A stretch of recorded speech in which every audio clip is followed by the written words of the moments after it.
Hello, nerds, and welcome. We are crossing the Nerdverse, bringing you yet another episode. This week's topic, we're going to be talking about review bombing, the good, the bad, and the ugly, or as Eric likes to call it, review bombing is shitty. Which it is a It's fair true. point, but we'll get into that more in a moment. As it sits right now, we are going to be without Clark for this episode. She's busy partying it up in Vegas. Hopefully, some of our other nerds are out there because it is Magic the Gathering Con happening in Las Vegas. Their big Oh, I card forgot expo about is that. happening.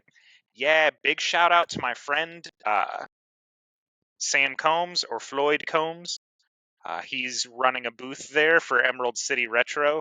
If you guys are there, go check him out. Really dope guy. I served with him in the Army. So that's my sales plug for somebody else's business on this episode. So, Eric, how was your week? That's not too bad. New job, just working on some of the channel. Kid got her teeth done. How did that go, by the way? It was interesting to say the least. So there's a backlog of stuff here. There's a lot going on. Won't get into all that with the government and things. But needless to say, because it took a little longer than it should have, it was worse than it was, and it was just a mess. But I'm here. I was able to promote some stuff. Our TikTok's still going. Our YouTube is up actually in views. Thank you, everybody. Our last episode actually did well comparatively to quite a few of our episodes lately.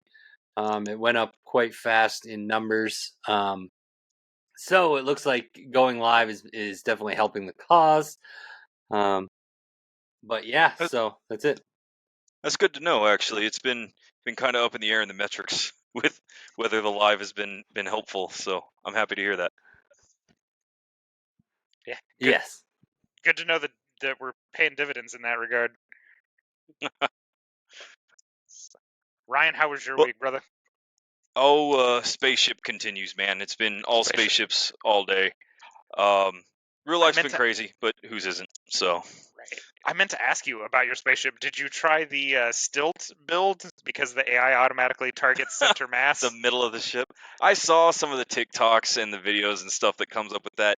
I'm really interesting when it comes to even like solo play modes. I don't like exploiting a game. I'm a strong believer in avoiding things like that. And it seems like I may be kind of in the majority, as many of the content generation, content creators and that kind of stuff around Starfield have been all about gaming the system. So, using outposts to make infinite credits and creating spaceships that screw with the AI and become invincible. And I'm not really about that. If I wanted to do that, I would just turn the difficulty down, because cheating is still cheating. Right. And I don't support that kind of thing. It's kind of like save scumming in these kind of games where, I'm a strong believer that if I make a decision, I stick with it, whether it was good or bad or ugly. And being able to just jump back to a previous save and fix it when it doesn't go perfectly kind of defeats the purpose to me. Yeah, the only time I'll ever save scum, or I'll save right before an incident so I can go back and reload, is if I'm trying to do something related to having something go perfect. Usually when I play a game through, it's going to be raw. I'm just going to play through, I'm going to make my decisions, whatever ending I get, and then after that, I'll look up and just be like, oh shit, I could do this crazy thing with this character if I do all of this stuff perfectly. Well, I'll start the game over. I'll run that route, see where it goes. But yeah, well, and replays, that's the whole point, right? There are exceptions. If something gets screwed up because the game glitched, didn't function appropriately, had a bug, something like that, where it wasn't my fault, it wasn't my decision that screwed it up, that's different. Or if autosaving is patchy at best. There's been a few games. The one that always catches me sleeping is Witcher. I'll get into such a habit of not saving, and it'll bite me in the ass every time, because I'll just be running randomly through a forest and get attacked by a Leshen or something wild and have to lose, an hour and 15 minutes of gameplay. And I'm just like, oh, this killed all the joy in my life. It's one of those where you just set it down and you're done for the day, right? Nope. Yeah. All right, go crack the PlayStation on. Let me see what's happening in Spider-Man. Yep, exactly. But no, it's been a pretty good week for me. Very, very busy, very hectic. Yeah. and been living in spaceship. Got both my daughters are playing No Man's Sky. I'm on Starfield. Nice. My girls are actually upstairs right now watching Lightyear because it's just been all spaceships all day. All space stuff. Yeah. And tomorrow is Star Wars. Hoping to get caught up on Ahsoka. So Ahsoka. Yeah. I need to get caught up. I've watched all of 2 episodes, so I'm very far behind. But I've been addicted to One Piece. That's been my thing. So I have the benefit of getting to come home at lunch. So I have just been crushing episodes of One Piece, and I still have like several 100,000 episodes to go because I still haven't even gotten to the time skip. So we'll get there eventually. But Eric's laughing at me. He's like, "You're never catching up." Like, I don't know. There's 4,000 episodes. You're not making it. Yeah, that one's got a little too much filler for me. I don't mind filler, but like there's a lot in One Piece. It keeps me engaged enough because I fast forward through stuff I've already seen. I'm just like, I saw this. I'm just waiting for the live action. Not gonna lie, it was so good. I'm so surprised. It is very, very good. I was about to bring that up actually because the live action is doing very, very well.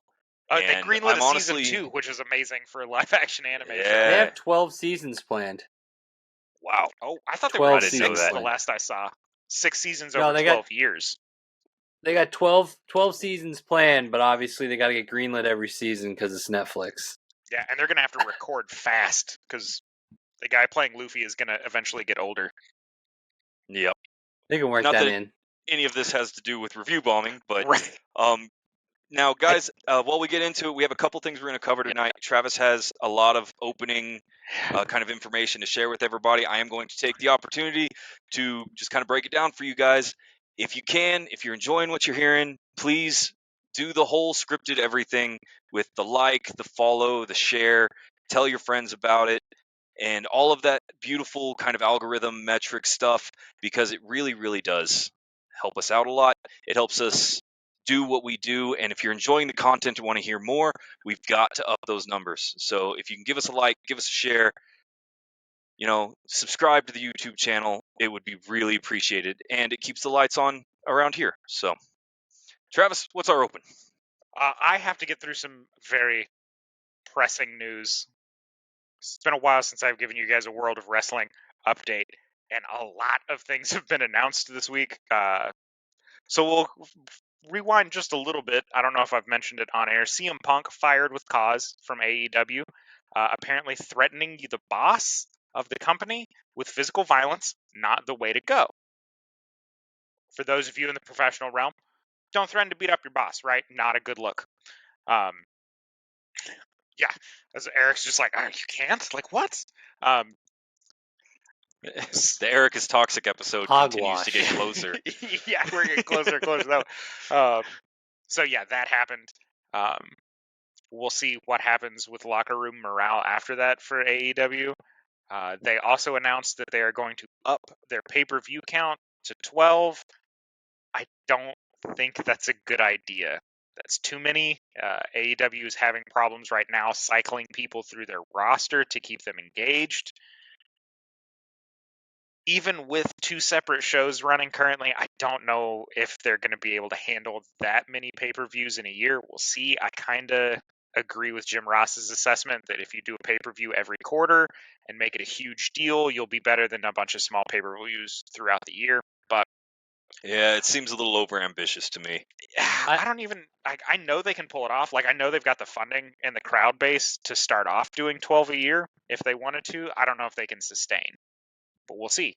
AEW surprised us before. Nobody expected them to have a TV deal that lasted this long. So I can't. It's not. They don't have enough talent. Oh, they've got a ton of. The problem is they have too much talent.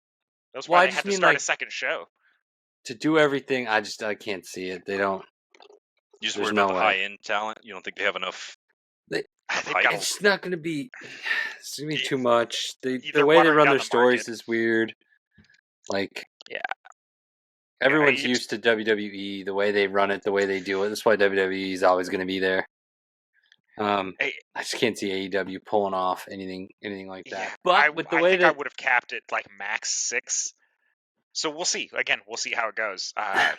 We've doubted AEW before, and they've proved us wrong. So if they pull it off, they pull it off. They're still here.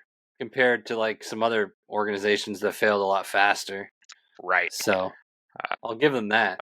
Yeah, and they, like I said, good roster, and I think there was some pretty solid people working in the back, all in all. So again, the rough assessment is 12 seems like a little much because it's going to water down the market, makes them feel a little less special. You know what I mean? When those pay-per-views roll around, You're gonna have to really sell the stories. To do they're going to have to 12 speed is up the storylines. Is the thing is like they're really going to have to start cycling these stories faster. Because that's been the big complaint with most people is that the storylines just take so long to reach a crescendo. So I think you'll be able. The biggest thing you'll be able to sell it on is the fact that they'll be in 12 cities per year can get a pay-per-view. So if you plan it right and they do the stories well, maybe. I don't think they're gonna have the sales on TV though. I can't see it. We'll see.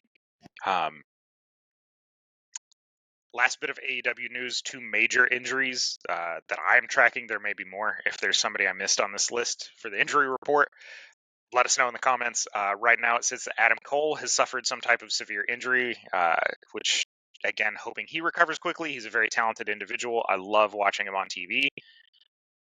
Some type of lower extremity issue.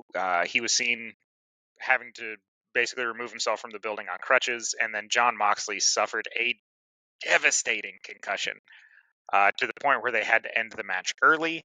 It did have a finish. He did leave on his own, but was diagnosed with a pretty severe concussion. He'll be out on concussion protocols for the foreseeable future. So again, wishing him a speedy recovery for Jon Moxley. I think that's it for the AEW news. On to WWE. They merged with UFC. They are now called TKO. They're still going to be their 2 separate brands, so you'll still see UFC and WWE.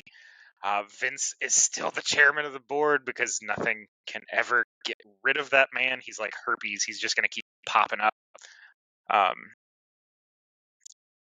Eric liked that joke. For those of you just listening and not watching, he's just dying over there. Well, I take notes of everything we talk about too for stuff, but like it's so true. Like you try to get rid of him. You even make the brand a bad penny. He's better, a bad penny, and he keeps coming. Like it's impressive. It never met too many rich people that want to lose money. Yeah, he's managed to have that company profitable pretty much nonstop. With Triple H, he was doing as head of creative. Triple H still head of creative, so it's still his storylines moving forward. Like I said, this TKO thing's probably going to have some ups and downs, but we'll see where it goes. I'm optimistic that Ari Emanuel, the guy who's the CEO of TKO, is going to be a profits first and viewership first kind of guy, which means that Vince is going to have to sit in his chair, collect his paycheck, and not bother Triple H because he's going to want that money flowing in. So that's that. WWE did do massive cuts now that the TKO merger is finalized. Some 100 and some odd office individuals were let go. Basically redundant positions. You don't need 2 comptrollers. You don't need 2 head of HRs. You don't need double of anything. They're going to cite budget cuts as the reason, even though we know this is what happens when corporate mergers happen, right? It's just the tail of the tape, so to speak. They had their staff meeting. They tried to have like a little rah, we love you all kind of thing, but morale obviously going to be low. 100 people were let go out of that business, so obviously Vince still not on the list of people fired, but knock on wood, yeah, that'll happen soon. Hoping this federal filing into the investigation of misappropriated funds goes somewhere. We'll see where it goes. I should stop hating on Vince before he finds me and beats me up because he's all on the roid rage.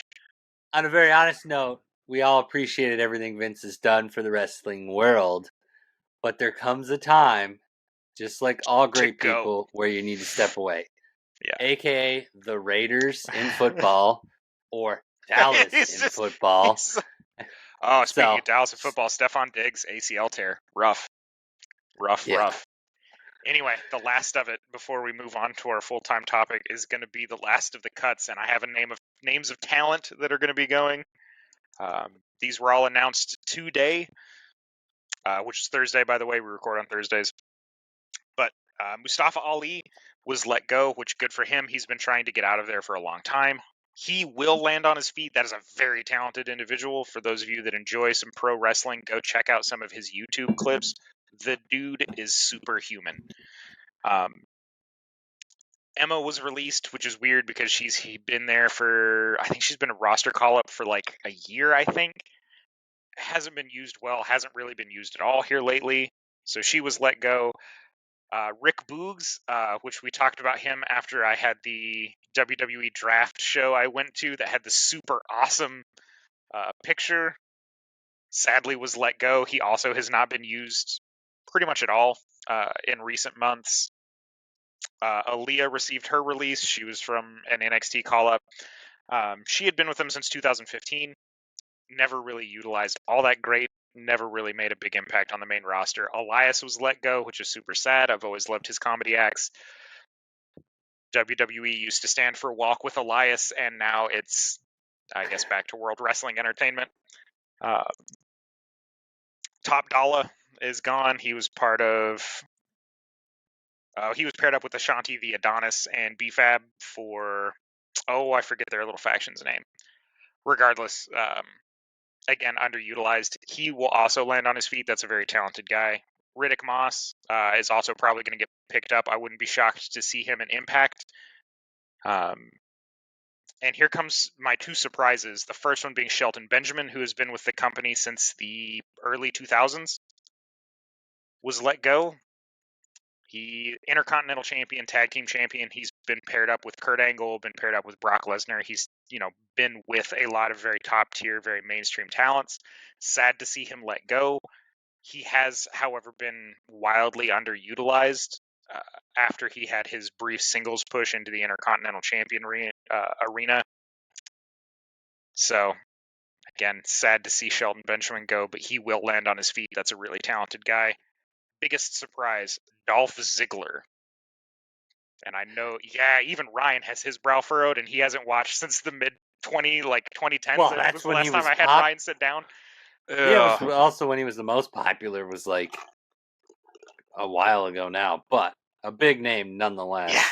Yeah, former WWE champion, Intercontinental champion, US champion, tag team champion. How long until AEW signs him? A week? Ziggler, I would bet solid money Ziggler just retires. Yeah, that's my thoughts. I don't think so. Too. He's only 43. Yeah, but at this point, he's rode the high life. He's got it. He's done. He's gonna walk away. There's no way he signs with AEW. Even if he did sign with AEW, he's not going to get the push to the top because he's too old, and he's not that hot of a commodity in the wrestling world. It's just a shocker that, with as well liked as he was in WWE by pretty much everybody in the locker room, seeing him go, that was a big shocker for me. For those of you that would like to go back to the very beginning of Dolph Ziggler's career, feel free to check out the Spirit Squad episodes of the early 2000s. Yeah, that was the cheerleader team. Little Dolphy boys. I very much remember.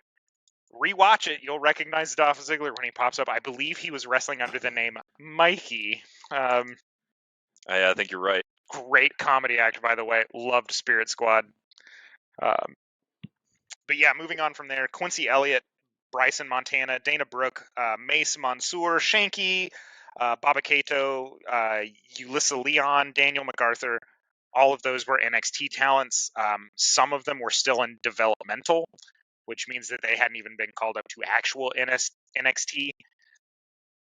Not super shocked to see a lot of these names on there. Like I said, the two big surprises for me were not Mason Mansoor. I don't know. I was looking at the list.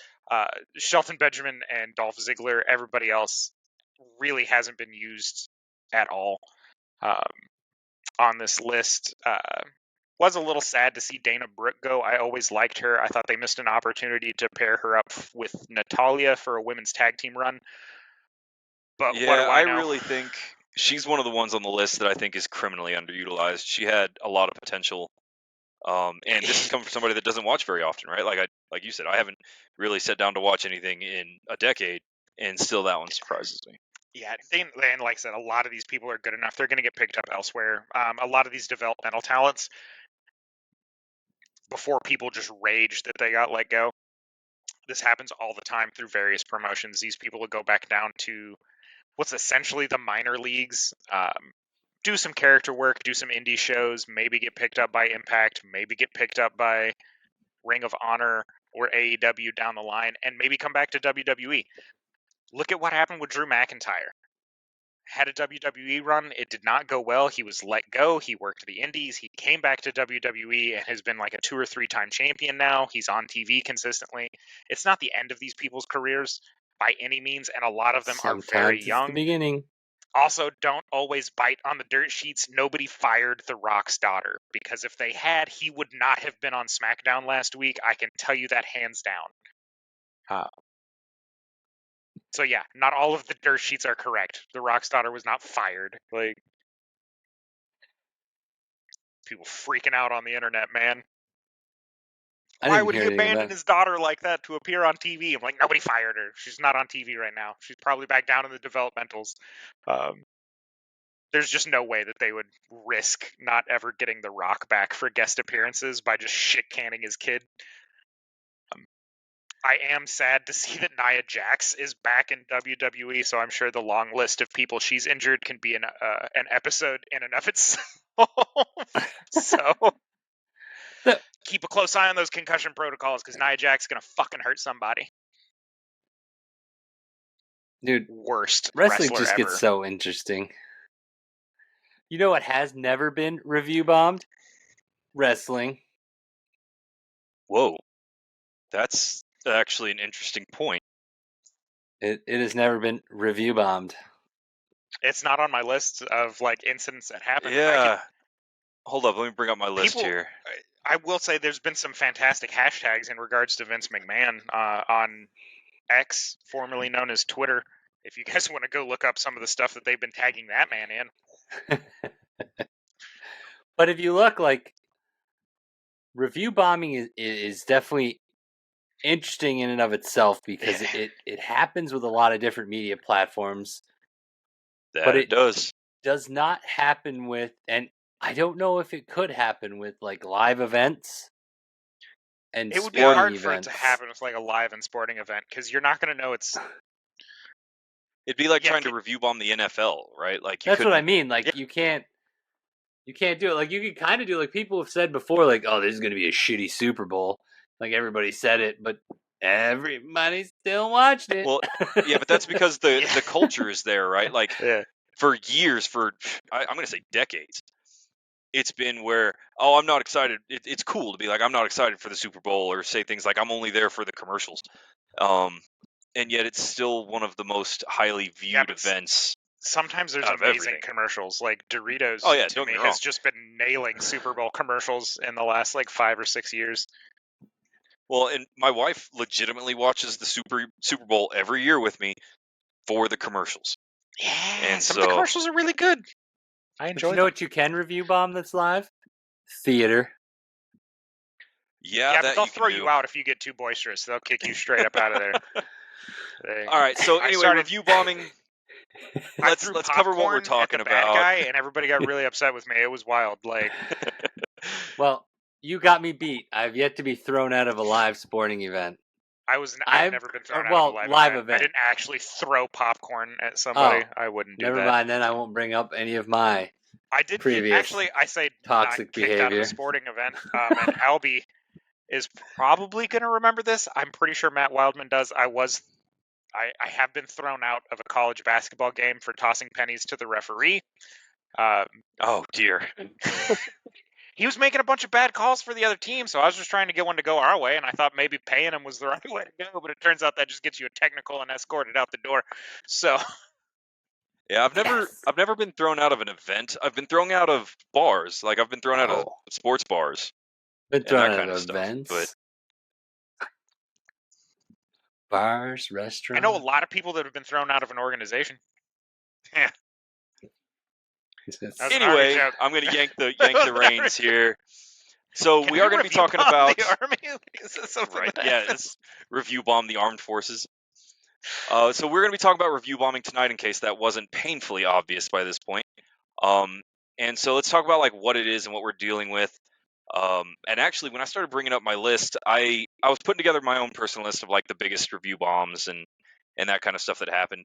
And then I stumbled across a Wikipedia article of all things that actually had the majority of my list plus some other ones that I had missed on it already. So that's what I'm going to be going off of. And shall we start at the effectively, beginning?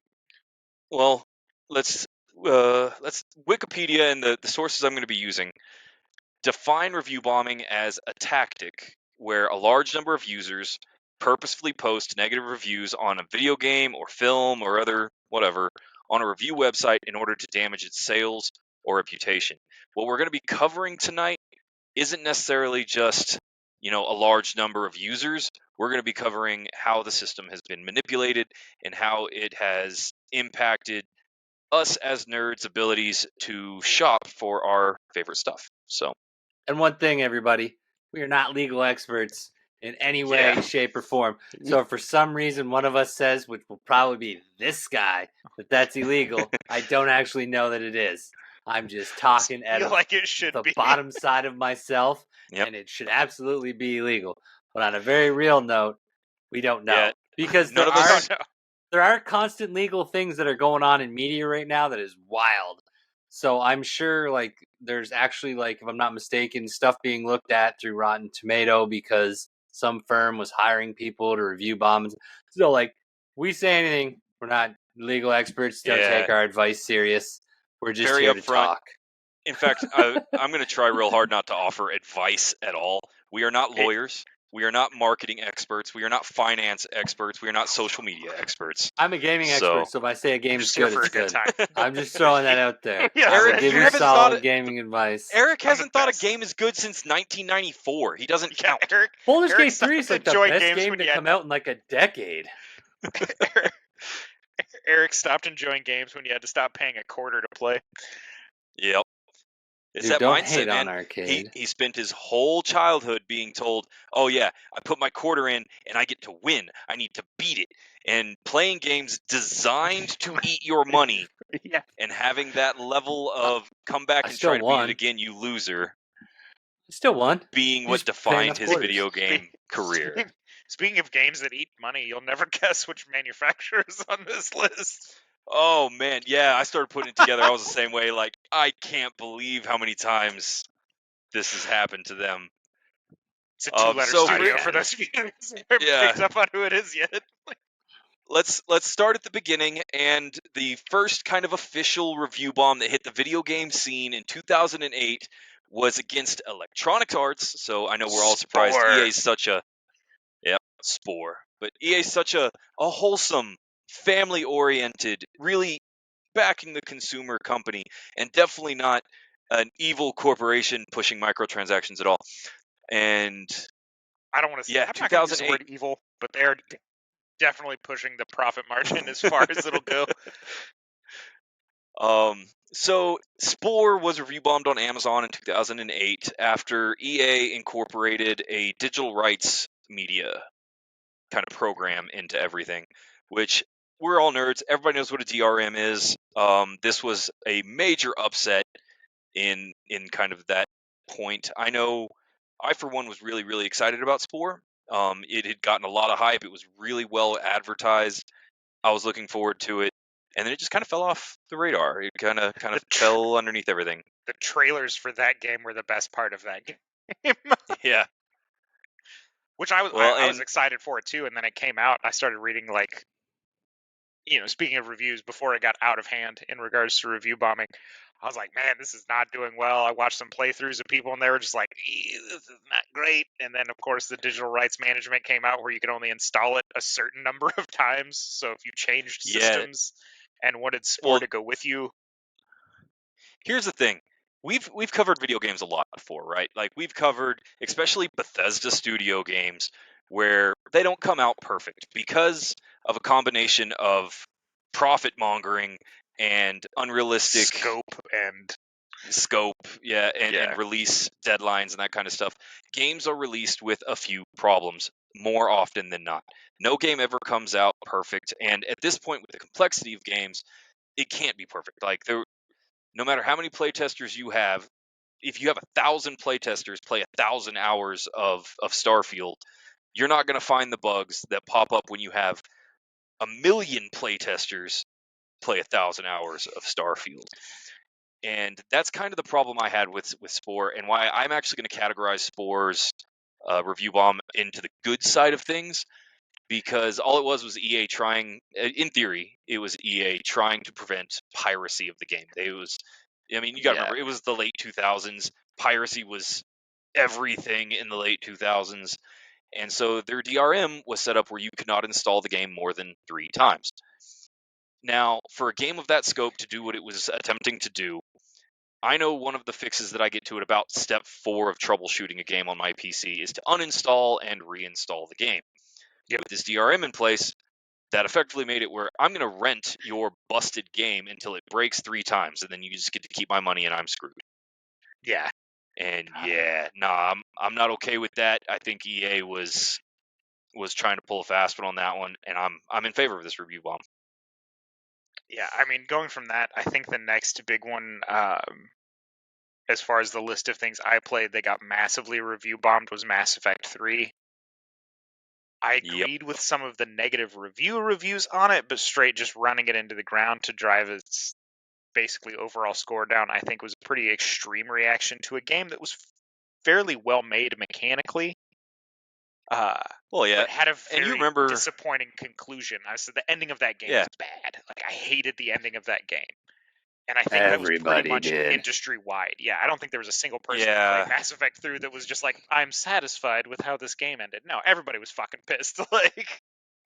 Well, here's the thing. I think that part of the internet culture when it comes to Mass Effect and Dragon Age and other similar games is that once there is something that's even partially true, right? You look at the ending of Mass Effect 3, the review bomb happened in 2012.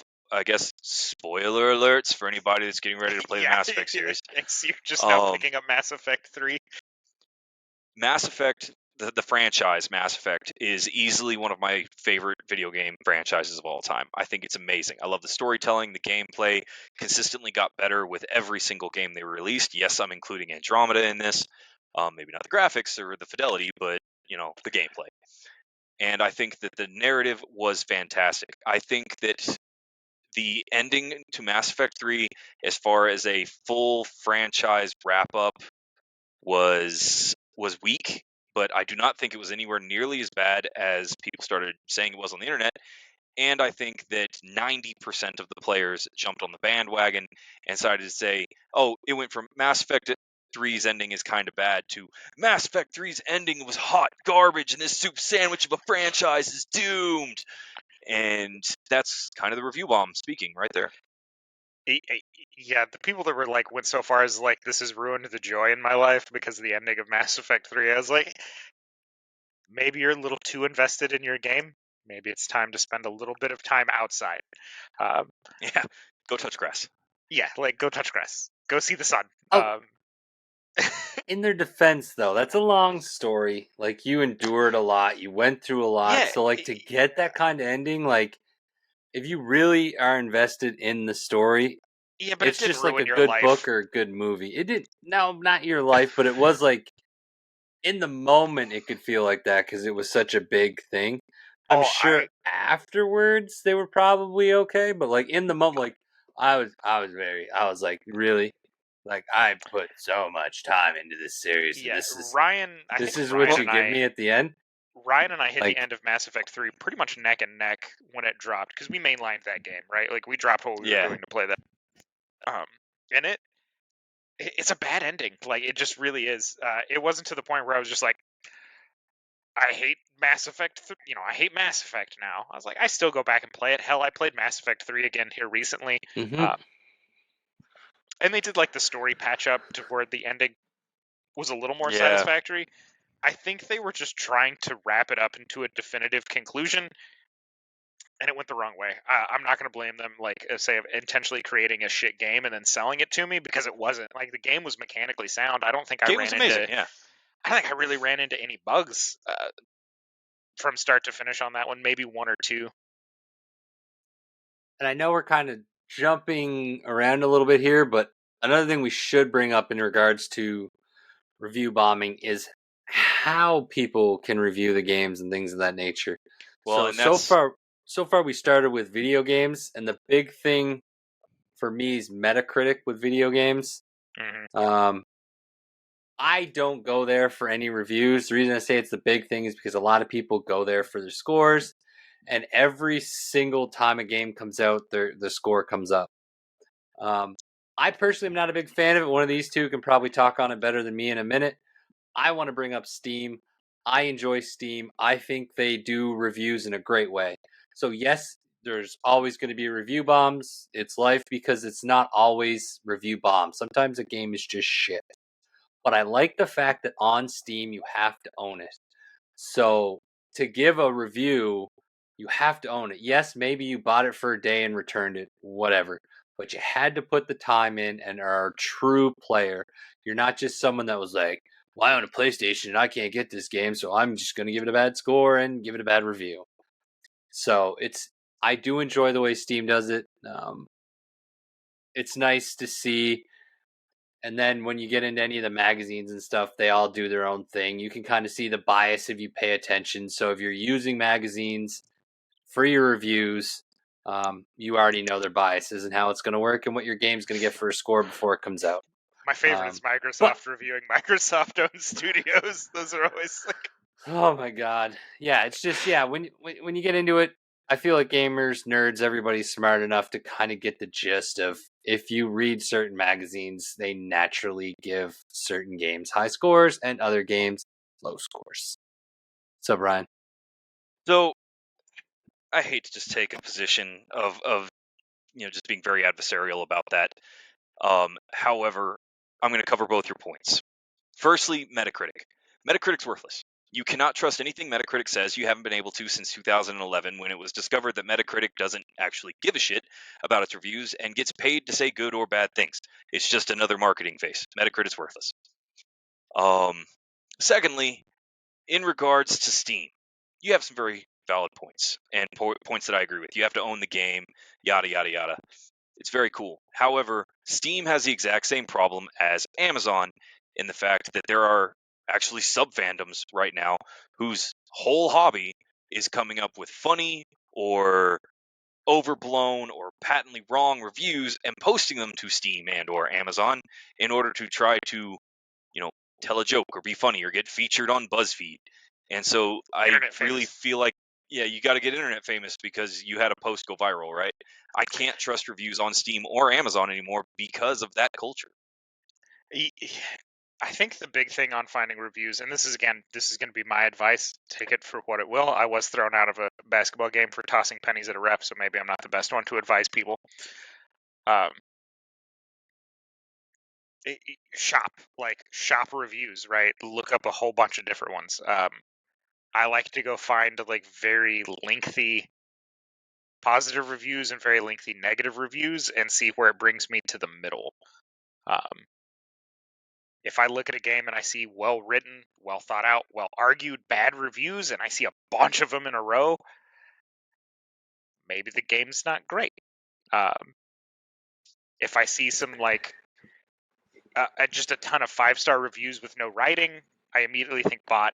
It's one of those things where if somebody's giving it a 5-star and writes a really lengthy paragraph on it, I don't believe it. But if I see that same paragraph on a 4-star review, I'm like, okay.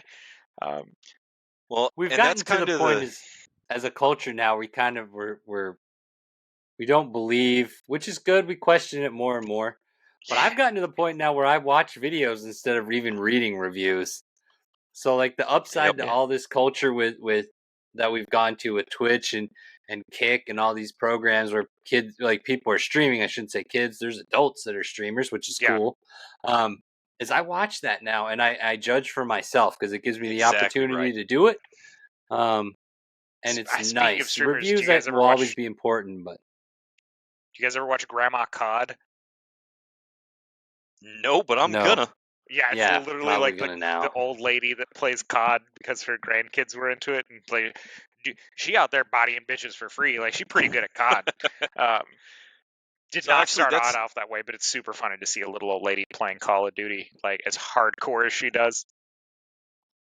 Yeah, I'm actually going to back you up 100% on that, Eric. I'm right there with you, especially in the modern day, right? Because bots have been a problem on social media for over a decade, and now we're starting to see the combination of how prolific bots can be with how advanced our AI generation has become. And so these online reviews, you can use similar programs to like Chat GPT and the like to generate seemingly unique original reviews, and the bot's just doing what you tell it to. And so I really think that the age of 3-star, 5-star reviews, user reviews on the internet is at an end because you can't trust it. It's all full of holes. It's all bad. For video games, I agree, 100%. I think you're going to see in the next maybe 5 years reviews, because if you look even now, like with the supposed review bombing of Starfield, it didn't do anything. Like when it comes to video games themselves, I don't find review bombing has as big of an effect as when we talk about movies, or when we talk about books, or when we discuss other things in the media like Nerdverse world. They're not as affected. Our video games aren't as affected as all of those are, because the games are just going to do as well as they come out and do.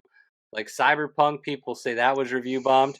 When that game came out, it was junk. Like 99% of people couldn't even like get past the first part. Yeah, So that game yes, was there was bad that was reviews busted. because it was busted. So Well, I do and think with video games, reviewing is it'll kind of always be there, but it's not going to be like what it is right now. Well, and I think video games have kind of a safety net for the exact reason you brought up. I can, look at Starfield, right? If I was really trying to decide, am I going to get Starfield? Am I going to buy Starfield? I could boot up Twitch, I could boot up YouTube, and I could go watch someone play it. I don't have to care if they like the game or not. I can watch the gameplay, I can watch the graphics, and I can get an idea of what I'm stepping into. You can't do that kind of thing with a book or a movie. Like, you can't jump on YouTube and be like, I'm going to read the first 4 chapters of Ryan's new book. It seems okay. I'm going to go ahead and buy that now. You can't get that, and it's the same way with film, right? Like, we have trailers, which, yeah, but I gotta say, with books, every once in a while, I enjoy picking up a book that's bad. I don't know why that's it fair. brings me. Interesting. Yeah, it brings me some weird like Schadenfreude style joy, like the pleasure through pain. Um, but I'll read a bad book and I'm just like, man, this is all like the God. This is where we went with the story. Like, your editor missed another word. Like, Yep. this sentence structure is really weird. Like, what a clunky way to speak. Um, especially when it gets to like character dialogue is such a hard thing for authors. It really is. They can paint you this wonderful picture of a landscape using their words, and then the guy gets up to talk and he's just like, green Skittles. attacks sunfly, and like it's just really awkward feeling. Like, Yeah. have you never Well, you never spoke to another human being in your entire life, have you? Like, so I'm actually really happy with some of the stuff in regards to books and reviews and that kind of stuff, because it's brought to light some truly bizarre tendencies amongst certain genres. And so one of the things that's been on my mind here recently a lot, it's come up in the last, I'm going to say 3-4 years, where authors are describing things that obviously they have no grasp of how they actually work. My personal favorite is when you have an author describe a woman coming down the steps as bouncing down the stairs boobily, and it gets real is that what bad. she was bouncing on? Did somebody push this woman down the stairs? Exactly. And there's a Saved by the whole fun sub thing bags. about that, where it's like, obviously they have no idea how anatomy works, or they have no idea how men or women think, or any of that jazz. And as an author, it sits in the back of your mind, right? Like, I don't want to be one of these guys that's getting made fun of on Reddit. Like, I can't wait to use um, boobily in a sentence. I just want that to be known. yeah. And so when it comes to reviews, I think that video games do have a safety net. I think that movies hit a weird middle ground, right? Because I've actually gotten into a habit where I won't watch trailers for certain movies I'm very, very excited about, because a lot of trailers have become very spoiler heavy. And it was actually my roommate brought that to my attention, because we went to go see, what was it? I think it was Ragnarok, Thor Ragnarok. And she had not watched any trailers. She had not absorbed any social media, anything about Ragnarok. She's a big fan of Thor. And when we got in, I don't know when that movie came out, but I guess spoilers for Thor Ragnarok. Okay, you've been warned. I think we're in a safe space in that regard. I think enough time has passed. Yeah. When Hulk busts out into the arena, right? That was all over the trailers. I knew it was coming as part of the reason I was excited about the movie. She didn't and lost her mind. It was the coolest moment for her. And I didn't get to enjoy that kind of euphoria because I watched the trailer. And you have it real bad on a lot of trailers that give away whole plot points to the movie in the trailer. The worst of which I think is Terminator Genesis, in my opinion. But the best parts of that movie were the trailers. This is trailers, like, yeah. They basically just hit the highlights the whole way. There was no other ups. I think trailers. That franchise died so horribly. I loved Terminator, and then every movie it was just this is getting weird. I still love Terminator. I do still love Terminator, but the new stuff has been hot garbage. I'm not going to say hot garbage. It's been fine. If you loved the Terminator movies, that's fantastic. I'd love to hear your thoughts on it. I haven't enjoyed a Terminator movie as much as T2 Judgment Day in any media that they've released. So by far the best of the Terminator series is still best T2. Terminator movie ever. Hands down. I'll die on that hill. Like, I'm ready to fight. Wearing my LA Knight shirt, I'm feeling scrappy. But I think it's interesting, like movies with review bombing, and when you talk about that, and then you also talk about and incorporate other things like trailers. Well, because I do find trailers have an effect on it, not just like the movie itself. So when you make your movie, you really have to pay attention when you're designing your marketing plan with your movie, because that will affect your reviews in regards to it. And you see it more and more because, like you guys are all saying, certain movies, like when you build hype, we've talked about this millions of times. Yeah. When you build hype, you got to deliver. So like when I watch the Black Adam trailer, I'm hyped. When I watch the new Flash movie trailer, I'm hyped. When I get in there and watch those movies, I should be hyped. When I am not, it is twice as bad as if the movie just sucked. So like not only did the movie suck to me, but trailers brought you in at a high, and then it makes the fall worse. Yeah. Oh yeah, it's exponentially worse. You hit that huge high, and then oh man. I've had a few of those like experiences where I really didn't jump in. Sorry to jump in front of you, Ryan. No, it's good. I didn't jump in on the hype train and still managed to enjoy something. The big one being the Dark Tower movie. Standing alone by itself, having no connection to the books, fairly enjoyable. I enjoyed watching it. Again, it had Idris Elba and Matthew McConaughey in it, and that's two actors that I just can't get enough of sometimes. I thought it was good. I won't say it was great. I mean, it was a cinematic masterpiece. You know, I'm not recommending Matthew McConaughey for an Oscar because of his performance in that film. But no, but it was a good. I'd give it a 6, 7. I'd give it a 7. Yeah, I'd give it like a 5.5, 6. It was all right. It was definitely worth the like $10 I paid to go see it. Yeah. Knowing what I know about the books, I'm just like, a lot of this has been a bit of a stretch. Like, I'm not seeing where all of this stuff, you know. So you have to have those deals where you look at it from the outside, and it's difficult on a lot of films to recreate the magic and majesty of a book. You very rarely get it right. Peter Jackson in Lord of the Rings managed it. So many other misses, and we've talked about it before. Aragon, the movie from the book, so bad. Adaptations are hard, man, and it's real easy to mess them up because everybody that reads the books wants these details to stay the same, but everybody's opinions of what those details are is different. Yeah, so hard to get those ones in.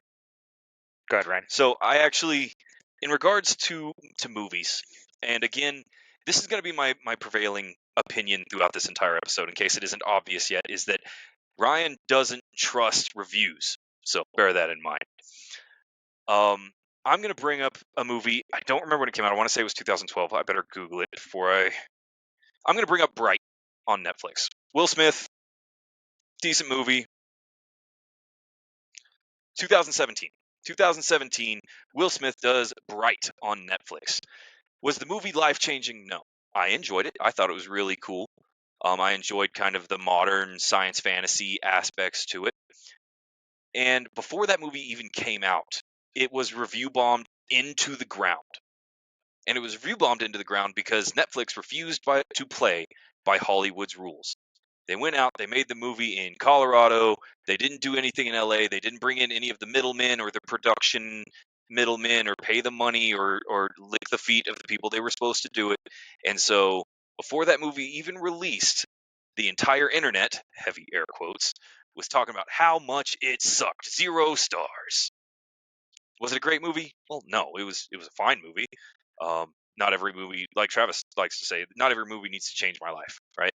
Yeah, But I thought Bright I was just fine. need to have a good time for an Yeah. hour. I need to be entertained. But because they didn't play by Hollywood's rules, Bright was in very poor reviews. I think it still has a crap Rotten Tomatoes score. At 26%. 26%, yeah, like Movies are the and biggest for reviews, man. Like well, reviews will sink a movie. Like compared to any other absolutely. media industry, TV shows, books, video games, music, anything with music, theater, anything like that, nothing has a bigger effect than movies with reviews. Like if you look at it, it's such a huge deal. Like Rotten Tomato is literally scores on there have made or broke movies.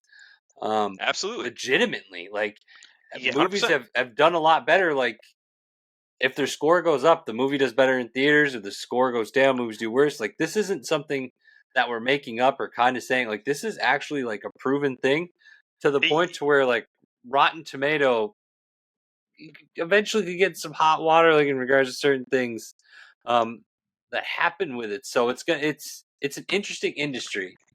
Well, and here's the thing about review bombing, whether it's for books or for movies or for video games. A lot of times I start to see it as a very negative thing. However, review bombing can have a lot of really good impact on these industries. And companies take notice when they're being review bombed and why. What you got, Travis? I was just going to bring that up. Mostly like massive changes that have come about from people not only review bombing but bringing certain aspects of a game to light. And we're going to talk about probably the biggest culprit in recent memory. It's also going to be another Electronic Arts game with Battlefront 2 and the microtransactions. I got found out that Yep. was going to be a thing, and it was basically going to be a pay for success. You were going to unlock characters faster. You were going to get XP faster. You were going to get better gun mods faster. You were going to be essentially winning the game if you paid enough dollars. Pay to win, that's what gamers call it. Pay to win. Yes, so they noticed there was a pay to win scheme kind of going on with that stuff. The EA tried to assure us that's not what was going to happen.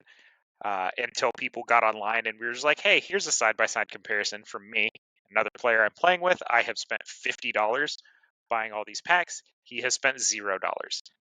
Acism.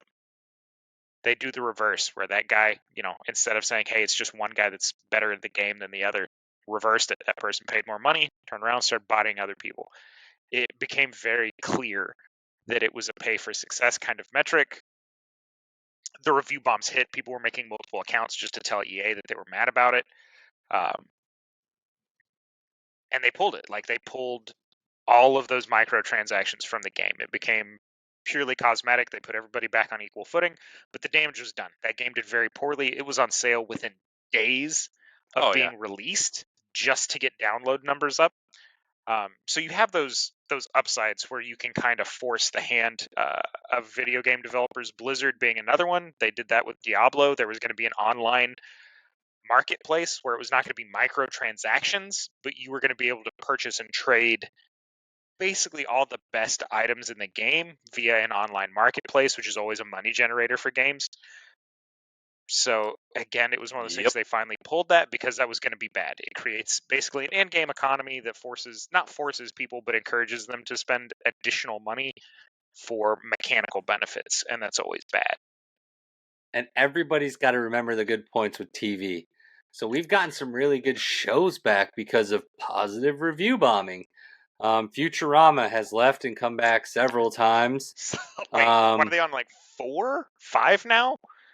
I think this is the 4th comeback, I want to say. We got a movie for Firefly because people were so upset that it left.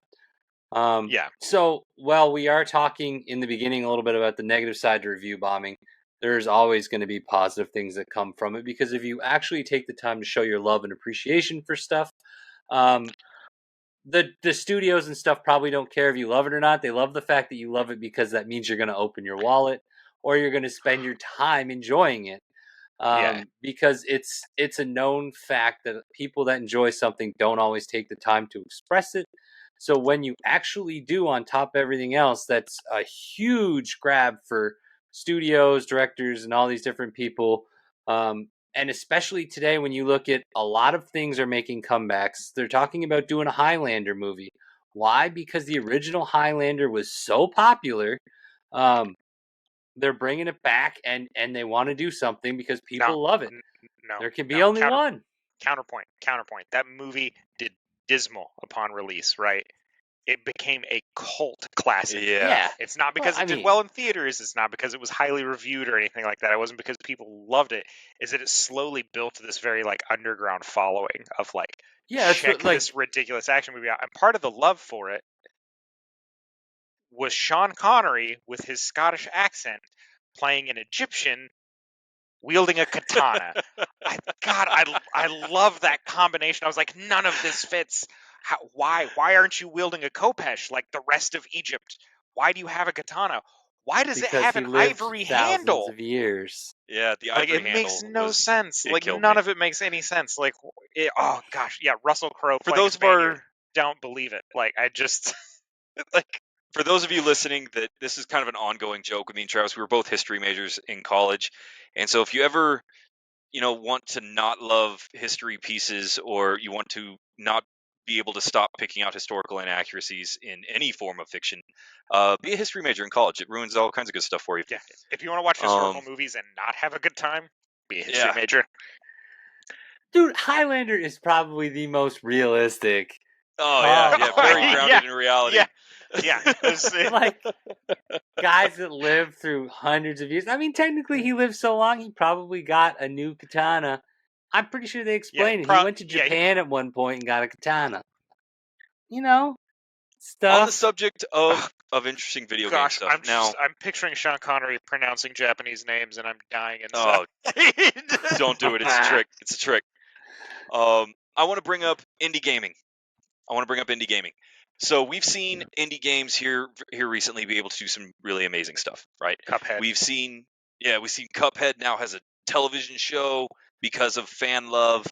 I want to bring up some really interesting kind of stopgaps that happened. And one of the first indie games that kind of opened the jar, so to speak, is PlayerUnknown's Battlegrounds, PUBG. Everybody's played PUBG. It created an entire genre of video gaming. Was also review bombed in October of 2017 in China because they were featuring ads in game. Now, in this particular instance, it was a VPN ad that was featured in PUBG, and China's internet's regulated. There's stuff there. But it did bring a stopgap to advertising in these indie video games. And I'm not going to lie, when I read about this story when I was prepping for today's episode, y'all ever seen the movie? It was based on a book, but have you seen the movie for Ready Player One? Yeah, absolutely. Solid movie. That's Never read all the book. I could think of when I was reading through some of these stories today for these review bombing, is the guy in that movie being like, yeah, we can take 80% of the user's field of vision for advertising space before we start inducing seizures. So, and that's, I'm terrified of that. It's like the stories of people where they don't have heated seats in their car unless they pay this monthly subscription to the manufacturer. It's microtrans hell, it's advertising hell, and I don't want it. And I'm really glad to hear that this kind of came down and created a stopgap for in-game ads. Yeah, we'll see where it goes. I'm still afraid that that's something that's going to get cropped, is going to crop back up. Because they're going to try and find a way to monetize everything, right? Yeah. It's always going to boil down to how much money they can make out of it, which, again, is fine. But it's also, I want the money going to studios that I like. So, yeah, you were talking about that one. I want to talk about a rather new trend that is outside of people even being so upset or mad about games that they create spoof accounts, to where they're programming bots to create spoof accounts and give negative reviews, this has been something that's cropped up fairly recently. The big culprit, and I am shocked that this is where it started, mostly because I thought the game was fairly good.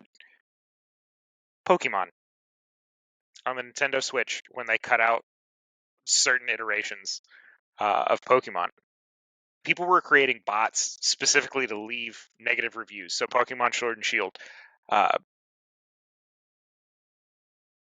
programming a bot or an AI to basically create a spoof account, give a 1-star review, and then basically turn that email account off, and then just doing this over and over and over and over again and driving the score down. And the whole fury was that, like, they eliminated some of the Pokemon from the game. And I'm like, well, yeah, man, there was a lot of them. Like, Yeah.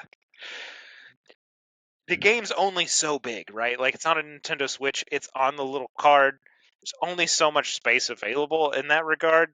Gonna have to give them a little bit of leeway. You know, you can't always have every single thing all the time. I felt like Nintendo was trying to. I feel like they were a little less upfront about it than I would have predicted for Nintendo. Once it came out that the original Pokemon, some of the original Pokemon were going to be in there, they were just like, "Hey, it's supposed to be a whole new region. The Pokemon aren't native to this area. You're not going to be able to transfer them in." And people were still like, mad. And finally, I think the creators of the game were like, "It's too big. It's too big to keep including all of these. We have to finite our space. We are making it as big as we can to give you all of these new things, new mechanics, new graphics, new world, new stories. That's what's taking up the space. We can't have the original Pokemon." I think eventually people were just like, okay, I guess that makes sense, right? Like, eventually that anger died down. But for a long time, people were that mad that they were just tanking the score on this game. Like, its overall average was just going down horrifically, which is ridiculous in that regard. Well, but the fact that they were basically programming a bot to go through and just review is a new problem, to the point where platforms are having to actively combat against it. Some have gone about it the incorrect way. Bethesda hiring people to leave positive reviews to bring the average back to neutral, probably not the right idea. Yeah, not the best way to go. They've tried to program bots to clean up other bots, which turns into a weird deal where all the bots made it through and none of the actual reviews did. So it turned into this comedy of errors where it was like a whole bunch of symbols and characters were the only thing that you could put in a review to get it to go through.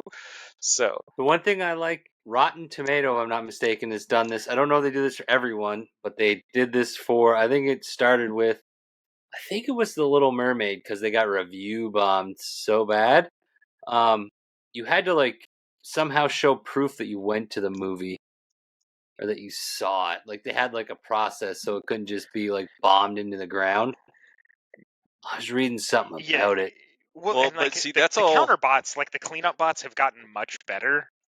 Because you got to talk about some of these ones that get review bombed, specifically against Starfield, they've been having to go through and just delete negative and 1-star reviews because the only thing people are saying on Starfield is PS5 gang. And then that's it. That's the 1-star review, and they're just trying to drive that score down so the game goes on sale, give it poor metrics, whatever. Because they're mad it didn't come out on the PlayStation. It was also the same thing with one of the Fire Emblem games. Everybody was mad because it was a Nintendo exclusive. And correct me if I'm wrong, but hasn't Fire Emblem always been a Nintendo exclusive, or am I missing something? As far as I'm aware, yeah, I thought it was. I don't know if it's been exclusive, but I know it's always. It's pretty close. I'm almost positive that it's a Nintendo exclusive. Maybe some of them have been ported to PC. And again, if I'm wrong, somebody please correct me. There might be some on PlayStation. I'm not sure. Yeah, I just don't remember it being ported anywhere else. Here's the thing. When it comes to review bombing, for me at least, in the way that I absorb my media, there's been two really big examples of review bombing and how it happened that were big swingers. And the second one cracks me up to this day. And so, of course, you brought up the first one already. It was Battlefront 2, right? Bad microtransaction, pay-to-win schemes, EA doing what EA does. Yeah. And it was review bombed to the point where it was the worst-rated video game of all time across multiple platforms. Does it still have the record? Stolen.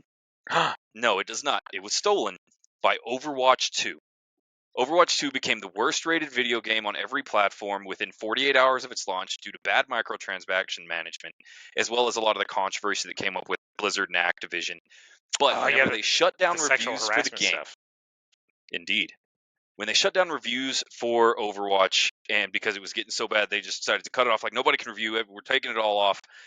What people did, what the fandoms did in order to still get their point across, cracks me up. Because what they did is somebody made a comment, I believe it was on Reddit, I don't remember, stating that the Overwatch porn was better than Overwatch 2. And so what they did is they created a profile, I believe it was on IMDb, I could be wrong about that, for some Overwatch porn that had been done. And it got glowing 5-star reviews, hundreds of thousands of them, until the point where literally Overwatch got surpassed on several different social media sites by the Overwatch porn that somebody did in their garage. And that just cracks me up. That is ridiculous. And yeah. It leads into the point I was saying earlier where you can't trust the reviews. Like, they did it to try to prove a point. But if I was going through now and being like, I wonder if I should buy Overwatch 2, it's what do I do, right?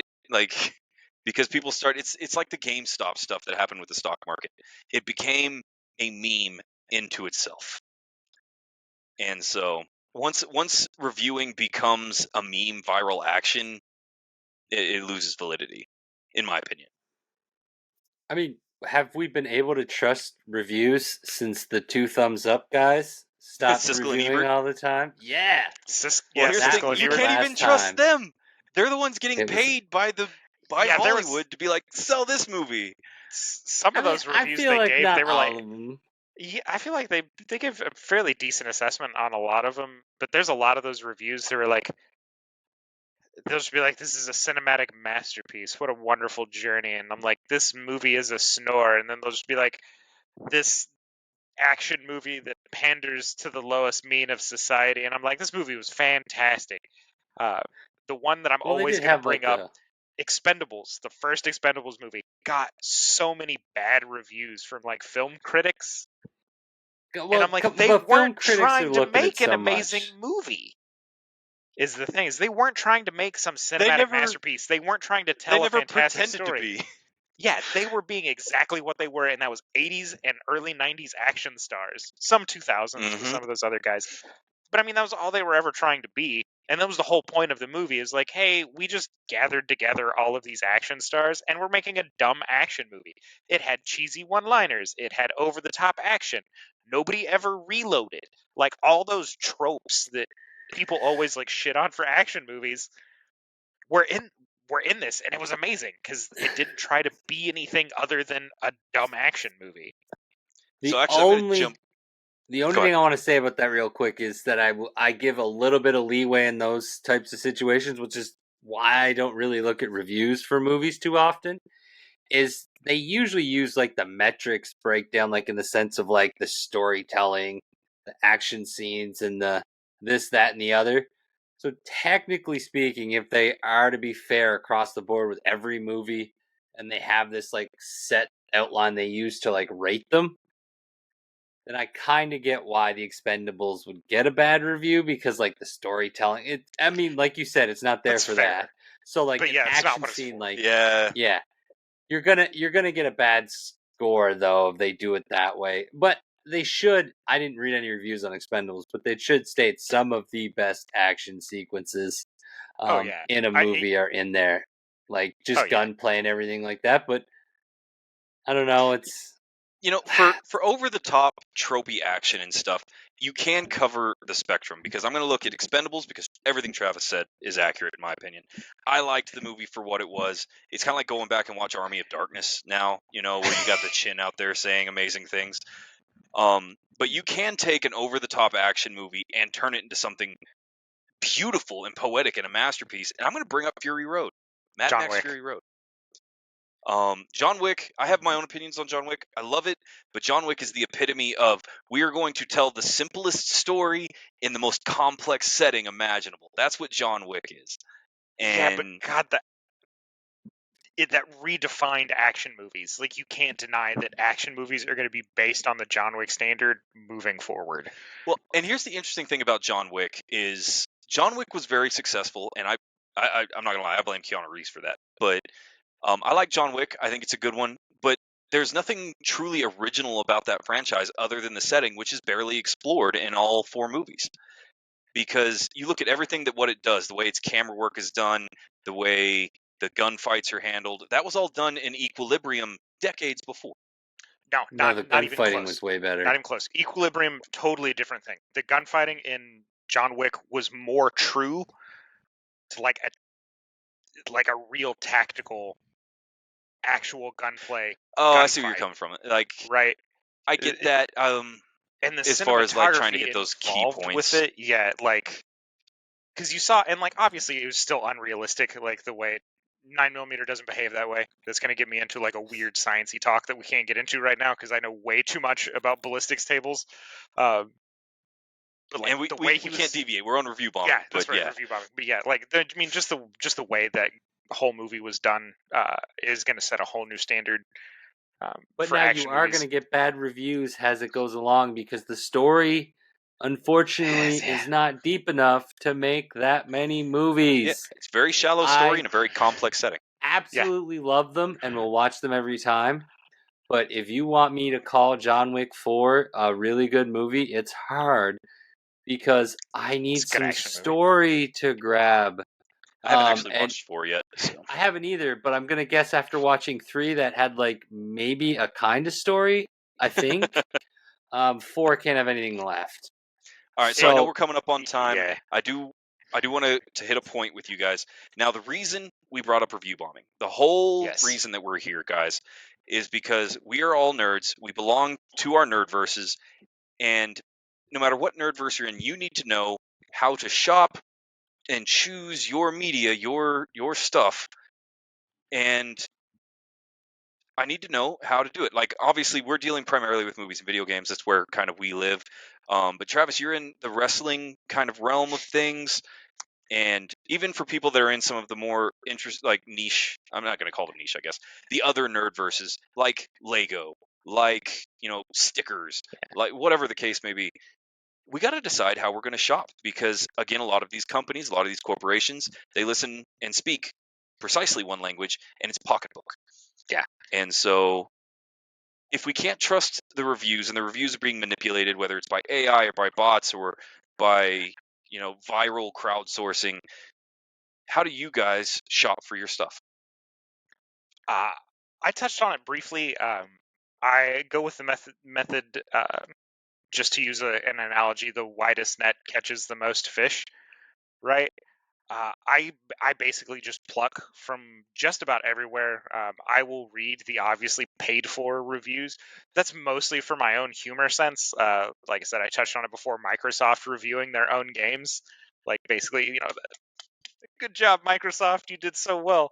I'll review that, and that basically, because that'll give me a rundown of what they were going for, right? That tells me the baseline is like, here's what they're claiming they achieved or what they want to achieve with this game. Okay, let's go through. Obviously, I don't get on Metacritic anymore. It has been so overrun with bots that it's hard to trust it. You'll find honest reviews on there. I'm not saying they're not there, and I'm not saying that they don't do anything to clean up those bot reviews, but it's become so hard to weed through all of it to get those good honest reviews. So I'll usually look through Steam Store, and I'll look one. If it's been overly comical, I throw it right out, right? So I have to weed through quite a few reviews, but again, I'm casting a wide net. So I'm checking out Steam Store. I'm checking out other review sites, PC Gamer, IGN. I used to use G4's like Attack of the Show. They used to have some pretty good reviews on there when it was up and running. Sad to say that it's gone yet again. Up, Up, Down, Down, which is actually ran by 2 professional wrestlers, Fandango and Xavier Woods. They do pretty good reviews. They mostly do like playthroughs and stuff now, but yeah, it's just one of those things where YouTube has become a fantastic resource for me in regards to not just reviews, but watching actual gameplay and watching somebody digging into mechanics. are the ones that I really like. Again, just recently watched Arc has updated their clipping yet again with their patch from, I guess it's been like 4 or 5 months ago. I think this last patch came out, so it's been a while since they've done like some major updates. But they tried to fix some of their clipping issues, made it worse. They had to roll the patch back. But that was one of the things I wouldn't have known. But I watched some of the YouTube videos on it. I watched some Twitch streams. Um, so yeah, I'm casting a huge net though. Like I have to go through a ton of reviews before I can find some ones that are actually that feel honest, if you know what I mean. I'm probably just gonna buy it, watch it, Yeah. whatever. I've made my mind up ahead of time. Eric's gonna run the gamble. Unfortunately, I don't justify my time well enough as I should, because realistically, you should look at your time as an important, valuable asset and shouldn't waste it on things. So you should take the time to do like Travis is saying, YouTube, things like that. I have gotten better with some things, so any big expenses I have started. So the Nerd Nest is a podcast I will listen to. They are pretty good because I'm looking at doing like getting something at some point like a Steam Deck. That's a little ways away for me, but like something a big purchase of that. I am trying to get a little bit of advice and stuff from third party, but they don't really give like a straight up is it good bad type thing. Like they're good with going over the details of it. They also, a lot of the people on the show have individual YouTube channels you can watch and also get ideas. So it's a rather good way. But yeah, the best way is to just watch things. Don't read things anymore. When you watch it, it's really, really hard for someone to completely hide major problems. like, yeah, hide it or to like edit a video game. Like if I'm playing if I'm playing Baldur's Gate 3, I'm not going to edit my screen to make the game look worse than what it is. Like that is just too much time and effort if it could even be done to begin with. So like if you just watch the person play or use the item, you will get an amazing idea of how it works or how it plays or whatever you want it to do. So my biggest thing is just find things you just watch anybody. It doesn't even matter who you watch because even if they don't know what they're doing, as long as they can turn the device on, turn the game on, you'll get your ideas. So I would say use YouTube while you're on YouTube. Check out Crossing the Nerdverse. But yeah, while you're doing good plug. Yeah, I mean you got to get it in there. But yeah, so like I will always advocate YouTube and Twitch. Yeah, I'm inclined to agree. I have my own kind of problems with YouTube and Twitch and how they manage their stuff, but at the end of the day, they're really good resources, especially for things like video games, where I can jump on and I can watch, this girl play this game and I kind of dig it, and especially with indie games. And realistically, whether they liked it or not isn't why I'm there. I'm trying to decide if I liked it. And so it's a really good kind of net to cast for things like video games. What you got, Travis? One I forgot, and I think everyone here has forgot to mention it in regards to trying to find honest reviews. Number of downloads. If you look at a game, specifically, I usually shoot for about the month mark. And if the number of downloads has been a steady increase, game usually fairly sound. I will say usually, there's obviously exceptions in that regard. But if you look at it where it has release date, huge spike, plateau, usually means there's problems. So that's a pretty good metric to say, hey, maybe the game's not bad, maybe it's just experiencing some issues. There's a lot of stuff that they'll patch out with hot fixes. So if the 2-month mark, if at that 2-month mark that plateau is still going strong, usually a pretty good sign that that things have.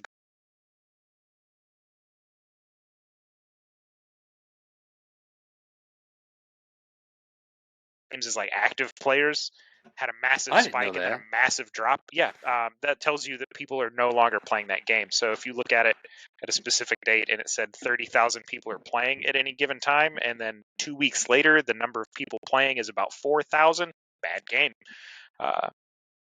It means there's been a significant drop off in play. Yeah, one other thing I want to bring up, and this one's sensitive, and so I won't spend very much time on it. but whenever you are reviewing a product or a game or anything in the Nerdverse, you need to be aware, has there been any type of social controversy that has come up from that subject? And it goes both ways. People will review bomb particular media for one social controversy or another, but bad movies, bad games, even bad books will actually hide behind social controversy in order to hide that they have a bad game. They're saying they're being review bombed because of racism or sexism or whatever, when realistically they released a very poor product. Yeah. And so if there's any social controversy about something, you can't trust the reviews. You can also see when it's doubled down, because that Blizzard, they were trying to hide. It was like, well, it's because we're having so many like in office problems is why Overwatch was bad. And it was like, nah, man, you were also bad at the office. Like, two things can be true at the same time. Like, your shitty workplace culture, 100%. shitty game. Like, those same things are, you know. You also have ones where like social problems will cause tarnishes on otherwise good products. But again, sometimes it's hard to disassociate those things. You know, Battlefront 2 is going to always go down as a huge loss for EA for the amount of effort that they dumped into that game for what they got back out. It may have turned a profit just enough to cover it, but it's definitely not the windfall that they were going to expect out of that regard. So, yeah, you just got to, you have to keep a close eye on it. Like I said, for those of you that like numerical metrics, watch not player rating, but like the number of players over a specific period of time, the number of downloads over a specific period of time, and whether that number has gone up, down, or plateaued. Games should not plateau for, I think, honestly, Clark would be the one to really tell this. I think the 6-month mark is where games are supposed to like plateau on your like either blockbuster 3 months games. or 6 months, something like that. She would definitely be the expert. Sad she's not here to tell Ryan and I that we're both wrong. So exactly, right? Well, and that's the end of the day. We started this episode off by saying we're not experts. We're not lawyers. We're not marketing experts. We're just nerds.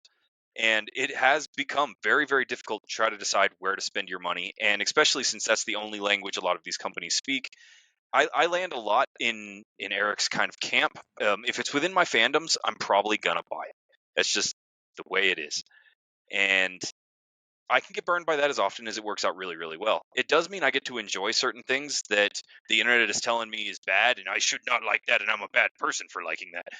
But it also works out where I've spent big money on things that were very, very bad. So, yeah, I mean, every once in a while you can luck out with a game that maybe has started off hot and then really dropped off.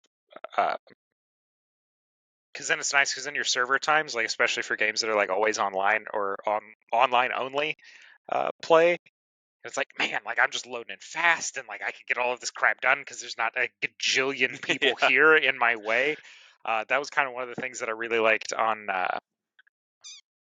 getting into the Star Wars MMORPG with my core group of friends. True. When we did, was that it was a low point for the game, right? It was between update releases, it was between significant patches.